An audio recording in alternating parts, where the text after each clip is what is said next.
Bon, je bénis le Seigneur pour le partage de ce soir. C'est vrai que Dieu nous a conduits autrement. Le plus important, c'est que sa présence ait été au milieu de nous et puis qu'il ait fait ce qu'il avait prévu pour nous ce soir. Voilà. Il est 19 heures. À la base, mon excuse ce soir, c'est que les jeudis, on n'est pas censé être très long. Donc, je vais déborder de 15 minutes peut-être. Je demande déjà des excuses. En fait, le Seigneur a fait monter une pensée dans mon cœur, une parole. C'est l'amitié. Je voulais qu'on parle ensemble ce soir de l'amitié. En l'occurrence, l'amitié avec Dieu. L'amitié avec Dieu. Est-ce qu'on peut lire Jean 15, Jean chapitre 15, le verset 15? Je suis à la page. On va gagner du temps. Jean 15, 15. Je lis au nom du Seigneur. Je ne vous appelle plus serviteur, parce que le serviteur ne sait pas ce que fait son Seigneur. Mais je vous ai appelé ami, parce que je vous ai fait connaître tout ce que j'ai appris de mon Père. On peut relire rapidement. Je ne vous appelle plus serviteur, parce que le serviteur ne sait pas ce que fait son Seigneur. Mais je vous ai appelé ami, parce que je vous ai fait connaître tout ce que j'ai appris de mon Père. Quand j'ai lu ce passage ce matin, en tout cas, le mot qui m'a interpellé, c'est ami. C'est quoi un ami? Peut-être qu'on n'a pas la même définition d'un ami, de l'amitié. Je ne sais pas si on se donne la même définition de l'amitié. Parce qu'il y a des gens qui se disent, ils appellent tout le monde mon ami. Ah, mon ami, mon frère, tout le monde. Même celui que tu as rencontré aujourd'hui. Ah, mon frère, ah, beau. Ah, mon frère. Alors vous ne connaissez même pas. En réalité, quand tu dis ton frère, tu ne sais même pas où, tu ne réalises pas ce que tu dis. Un ami, c'est quoi un ami? Pour maman Irène, tu m'as donné une définition. D'accord, ça impose. Il y a une notion de partage, de relation. Voilà. Et donc, moi, dans mes recherches, j'ai défini l'amitié comme étant une relation affective et sociale. Donc, il y a de l'affection, mais sociale dans le sens où c'est une relation humaine. Mais en l'occurrence, on va parler de l'amitié avec Dieu. Donc, une relation, c'est-à-dire un rapport, un lien, voilà, qui s'est établi entre deux personnes qui partagent des intérêts. Vous avez les mêmes intérêts. Si vous n'avez pas les mêmes intérêts, vous ne pouvez pas être amis. La Bible dit que deux personnes ne marchent pas ensemble si elles ne se sont pas accordées au préalable. Vous voyez, il faut avoir les mêmes intérêts, premièrement. Il faut avoir des valeurs. Vous partagez ensemble des valeurs. Vous partagez ensemble des expériences. Il y a des gens qui ont commencé à traîner ensemble, à se fréquenter, parce qu'elles se sont partagées des expériences et elles se sont reconnues. Oh, mais ce que tu as vécu, c'est aussi ce que j'ai vécu. Et à force d'échanger, on se rend compte qu'on partage beaucoup de choses en commun. Donc, tout cela est mis en commun. Et l'amitié va supposer la confiance, la notion de confiance, parce que celui en qui tu ne peux pas faire confiance n'est pas un ami. Il y a la notion de loyauté. Ça va avec la confiance, parce que pour gagner la confiance de quelqu'un, il faut démontrer sa loyauté. Est loyal ou on considère une personne loyale comme étant une personne sur qui on peut compter. Quand tu auras des difficultés où ça ne va pas aller, tu peux t'appuyer sur cette personne, elle sera là. Elle ne va pas te tourner le dos ou t'abandonner. Voilà, c'est une personne loyale qui est là, qui est constante, qui demeure là. Il y a la notion d'empathie, c'est-à-dire que c'est la personne qui sera sensible à ce que tu vis ou ce que tu pourras partager, à tes préoccupations. Une personne qui... L'amitié, c'est le fait de s'apporter du soutien mutuellement. Vous voyez, c'est le fait de partager des moments agréables avec cette personne. Donc, on a parlé de la confiance, de la loyauté, l'empathie, le soutien mutuel et le partage de moments agréables. Et si seulement ce soir, on pouvait prendre toutes ces caractéristiques-là, ou tous ces critères, tous ces éléments qu'on a relevés, et essayer de projeter ce que serait notre relation avec Dieu. Si réellement nous pouvons travailler à appliquer toutes ces notions ou tous ces concepts qu'on vient de citer. Ou encore, si on peut faire une introspection, une analyse, pour dire, est-ce qu'en l'état, vu l'état de ma relation en ce moment avec Dieu, Je peux tromper les hommes en face de moi, mais Dieu, il connaît, il me connaît, et je me connais. Donc, quand on se sonde, on fait une introspection personnelle. Est-ce qu'on peut dire aujourd'hui, en l'état actuel, que nous sommes des amis de Dieu, ou Dieu nous considère comme étant ses amis? Parce que dans ce passage, on dit, je ne vous appelle plus des serviteurs, mais je vous appelle des amis, mes amis. Vous voyez.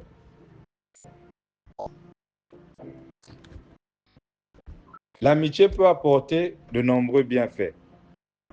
Donc, on a besoin d'amis dans la société. Pourquoi? Parce qu'on a un sentiment d'appartenance, premièrement. Voilà. Il y a le soutien émotionnel qu'on a. Ça contribue justement à une meilleure santé mentale, physique. Mais il y a aussi des opportunités. Du fait de cette relation-là, il y a certaines opportunités qui peuvent se présenter à nous. Vous voyez. Est-ce qu'on peut dire Alléluia? Amen. On va aller vite. Quand j'ai lu ce passage, Jean 15, je ne vous appelle plus serviteur, parce que le serviteur ne sait pas ce que fait son Seigneur. Certaines versions parlent de maître. Mais je vous ai appelé ami parce que je vous ai fait connaître tout ce que j'ai appris de mon Père. Il y a un mot qui a sonné dans ma tête. Le mot promotion. Je ne sais pas si vous voyez ça comme moi. Les disciples avaient reçu une promotion. Je ne vous appelle plus mes serviteurs. Vous êtes mes serviteurs. À partir de maintenant, je ne vous appelle plus. Donc plus. Donc à partir de maintenant, ça point est fait. Je ne vous appelle plus mes serviteurs. Maintenant, je vous ai... En fait, c'est une relation qui s'approfondit. Donc vous entrez dans une autre dimension. Vous n'êtes plus mes serviteurs seulement, vous devenez mes amis. Et si en tant que maître, il dit, je pouvais vous cacher certaines choses, parce que si vous avez des travailleurs chez vous à la maison, vous n'allez pas leur dévoiler tout ce que vous faites. Hein, j'ai tel projet immobilier, je veux acheter une nouvelle voiture à ma femme, je veux voyager. Depuis quand il nous arrive l'idée même d'aller raconter ça à notre travailleur, notre ménagère, notre gardien, vous voyez. Parce que c'est un serviteur. Il y a certaines choses auxquelles il n'a pas accès, certaines informations, certaines confidences auxquelles il n'a pas accès. Mais qu'on pourra raconter à un ami. Ah, mais moi, vraiment, je suis en train de m'organiser, j'ai envie de mettre en place une activité, voilà. On peut échanger, parfois on peut nous donner des conseils, hein, il peut nous orienter, ainsi de suite. On peut se confier quand c'est l'ami. Il peut nous encourager, il peut nous recadrer, ainsi de suite. Et c'est pareil ici.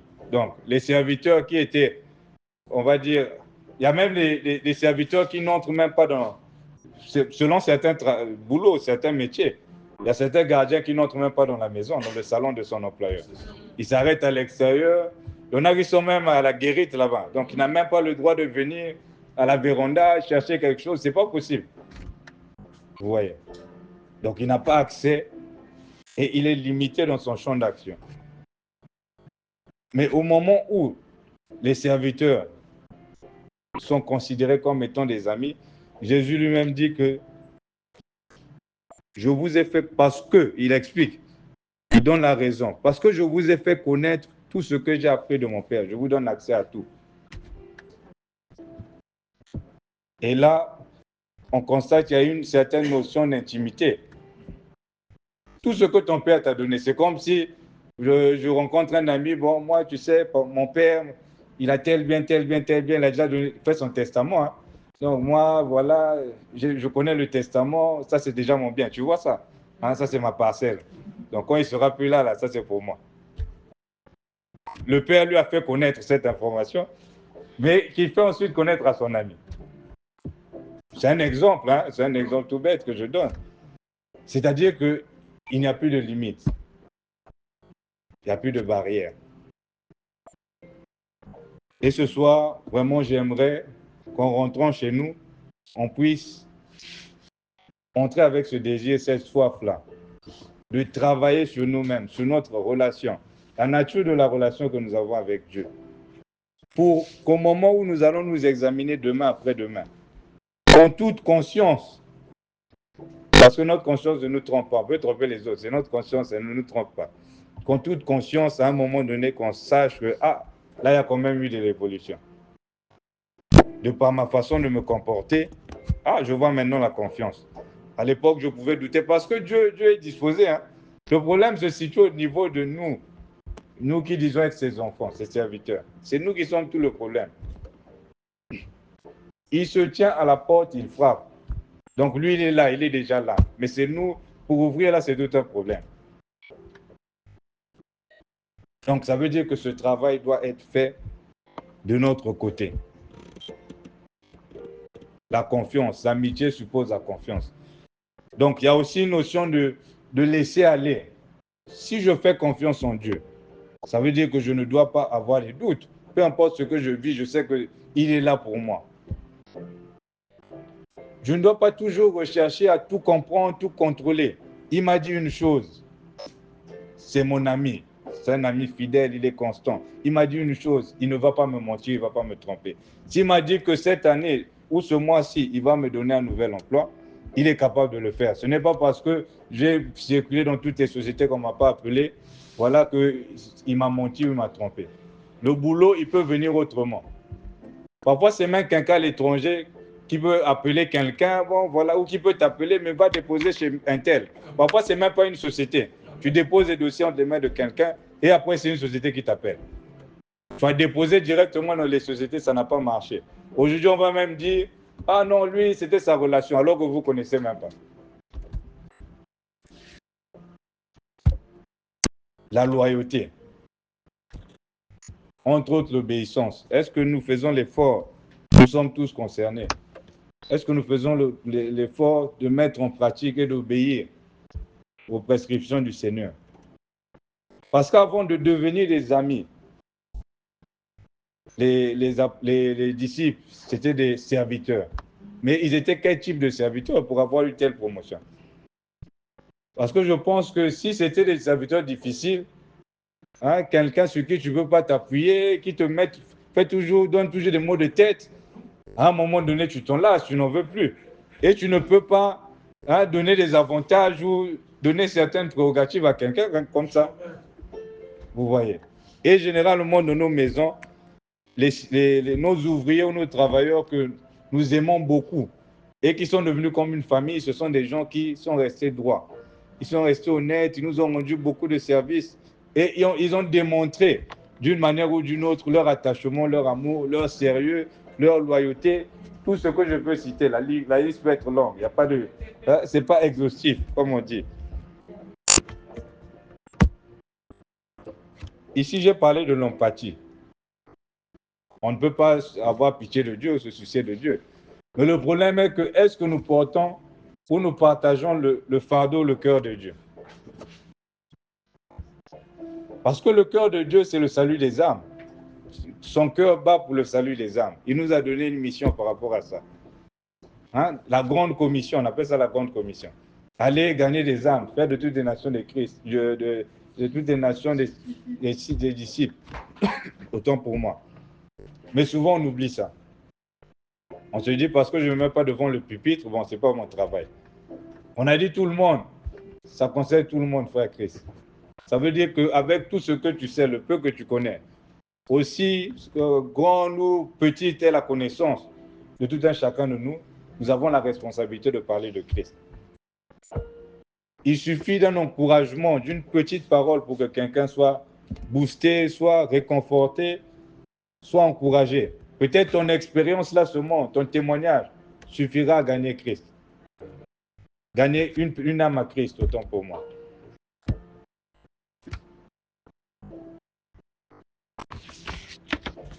Ça suppose aussi, j'ai presque fini.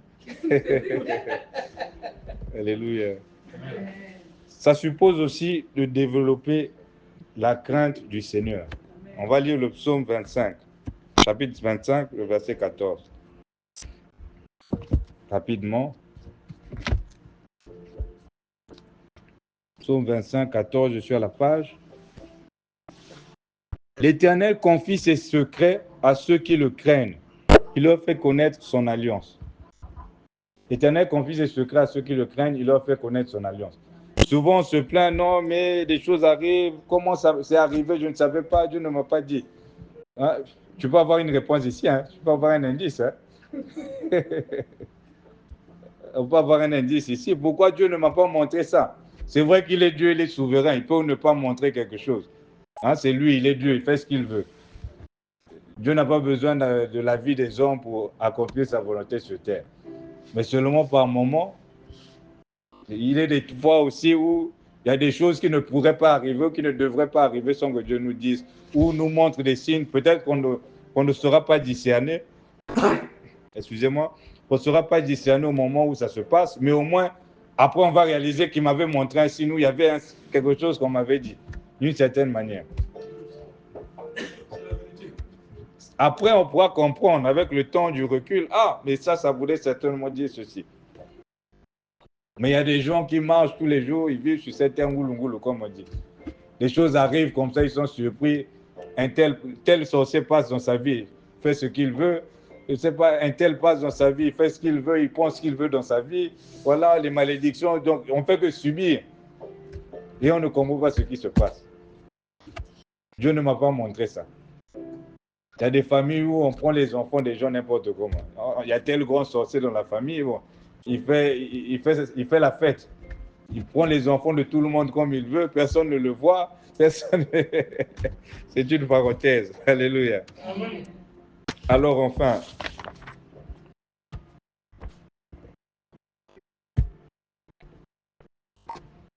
l'amitié avec Dieu suppose de notre part, parce qu'on a dit que c'est une relation affective, on l'a dit, et sociale, elle suppose de notre part la responsabilité de lui être agréable. Nous devons travailler à lui être agréable.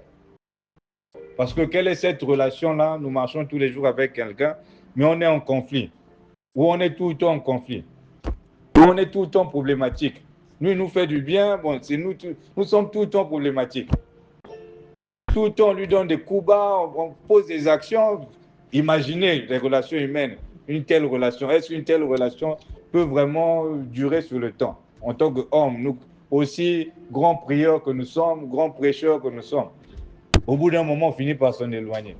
Et c'est ce qui arrive quand nous attristons encore et encore le Saint-Esprit. Parce qu'à un moment donné, bon, là, il n'a plus sa place, il se retire, il se met dans un coin et nous, on se retrouve seuls, on se plaint, Dieu m'a abandonné.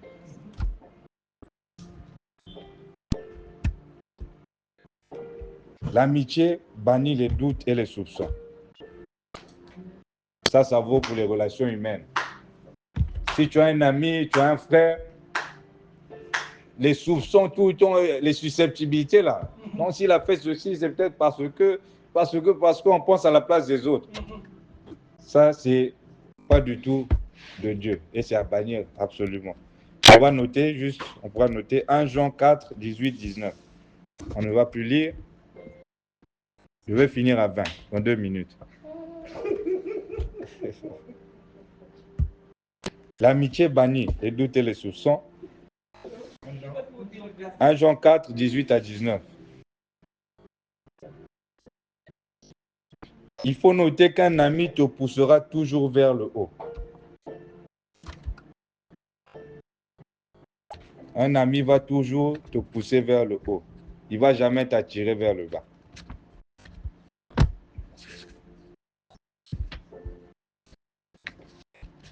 Il y a un passage qu'on va noter. Proverbe 27, 17. On va quand même lire rapidement. 1 minute. 27, 17. Tout comme le fer aiguise le fer, l'homme s'aiguise au contact de son prochain. Il y a des versions qui disent d'un ami, voilà, de son ami, de son prochain, donc la personne en face de nous.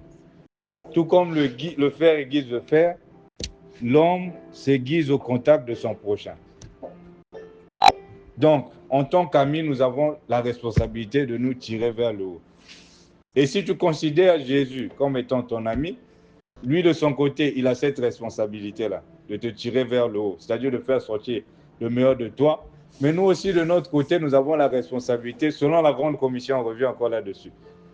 Parce que la mission que nous avons, c'est de faire présenter Christ, de faire paraître Christ partout. Et donc, moi, j'élargis cette conception-là, ou cette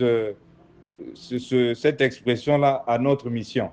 En tant qu'amis, si nous sommes des amis de Jésus, nous devons avoir la responsabilité et travailler à toujours faire avancer l'œuvre de Dieu. Et enfin, l'amitié pardonne tout. Job 6, 14. Je crois que ça dit, l'homme a droit à la compassion de son ami, même s'il a abandonné la crainte de l'Éternel. Je crois que c'est ça le passage. Job 6, 14. Celui qui souffre a droit à la compassion de son ami, même quand il abandonnerait la crainte du Tout-Puissant. Amen. L'ami dont on parle là, c'est Jésus. Hein? Celui qui nous donne la compassion, même si on a abandonné la crainte de l'Éternel. Donc j'ai fini aussi. 21. Non, j'ai fini.